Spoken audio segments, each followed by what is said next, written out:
వనపర్తి జిల్లాలో దీక్షా దివస్ వేడుకలు ఘనంగా జరిగాయి. బీఆర్ఎస్ పార్టీ అధ్యక్షుడు గట్టు యాదవ్ ఆధ్వర్యంలో జరిగిన కార్యక్రమంలో మాజీ మంత్రి నిరంజన్ రెడ్డి పాల్గొన్నారు. అమరవీరుల స్తూపానికి నివాళులర్పించి కేసీఆర్ చిత్రపటానికి పాలాభిషేకం చేశారు. కేసీఆర్ దీక్ష తెలంగాణ జాతిని ఏకం చేసిందన్నారు మాజీ మంత్రి నిరంజన్ రెడ్డి. అహింస ద్వారా రాష్ట్రాన్ని సాధించిన ఘనత కేసీఆర్దన్నారు.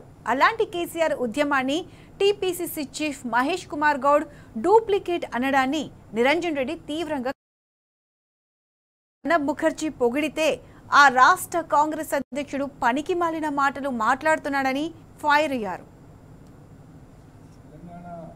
చరిత్ర మీద, దేశ పోరాటాల చరిత్ర మీద చెరిగిపోయినటువంటి ఒక శాశ్వత సంతకాన్ని చేసింది కేసీఆర్ పోరాటం, కేసీఆర్ దీక్ష. అందుకే దీన్ని ప్రత్యేకంగా గుర్తుపెట్టుకోవడం కోసమే ఈ తరంతో పాటు భావితరాలకు కూడా ఈ స్ఫూర్తిని అందించాలనేటువంటి సదుద్దేశంతోనే ప్రతి సంవత్సరం మనం ఈ దీక్షా దివస్ను జరుపుకుంటాం.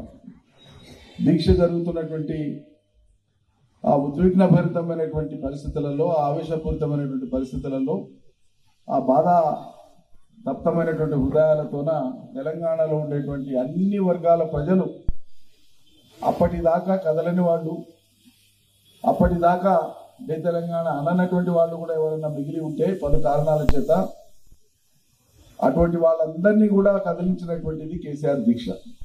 ఆ పార్టీకి సంబంధించిన ఈ రాష్ట్ర అధ్యక్షుడు దిక్కుమాలిన మాటలు మాట్లాడడానికి సిగ్గుపడాలని చెప్పి మనం చేస్తాం. తెలివి తక్కువతనానికి మనకు అసహ్యం వేస్తుంది, మనం జాలిపడాలి. ఇక తెలిసినోడు, తెలియనోడు, అవగాహన ఉన్నోడు, లేనోడు పలు విధాలుగా వాళ్ళు మాట్లాడుతున్నారు. వాళ్ళ నోటికి మొక్కాలి, వాళ్ళ పరిజ్ఞానానికి మొక్కాలి. ఇక అంతకంటే ఎక్కువ మాట్లాడడం వాళ్ళ గురించి. దక్షిణ భారతదేశంలో ఒక్కొక్క పార్టీ 4 సార్లు 5 సార్లు అధికారం చేసింది, కానీ వరుసగా అవకాశం ఇవ్వలే ప్రజలు. 2 సార్లు ఇస్తే బ్రేక్ ఇచ్చింది ఎవరికైనా. తప్పకుండా ప్రజాస్వామ్యంలో ప్రజల ఇష్టం. ఓసారి ఎందుకు నచ్చుతుందో ప్రజలకు, ఓసారి ఎందుకు నచ్చదో మనం చెప్పలేం. అంత మాత్రం చేత తెలంగాణ తెచ్చి ఇంత ఉన్నత స్థానంలో అభివృద్ధి చేసినటువంటి టీఆర్ఎస్ పార్టీ, కేసీఆర్ నాయకత్వాన, కేసీఆర్తో పాటు ఇవాళ సెట్ బ్యాక్ గురి అయితే ప్రజలు ఇవాళ ప్రత్యక్షంగా వాళ్ళు ఫీల్ అవుతున్నారు. వాళ్ళే మేము పొరపాటు చేస్తామన్న భావన ప్రజల్లో ఉంది.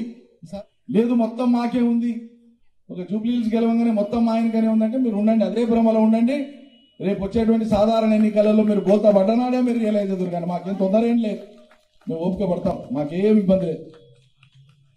ఒక రాష్ట్రం కావాలని పరితపించి 14 ఏళ్ల ఉద్యమం, 10 ఏళ్ల ప్రభుత్వ పరిపాలన అందించినటువంటి మాకు గెలుపోవడం పెద్ద లెక్కగా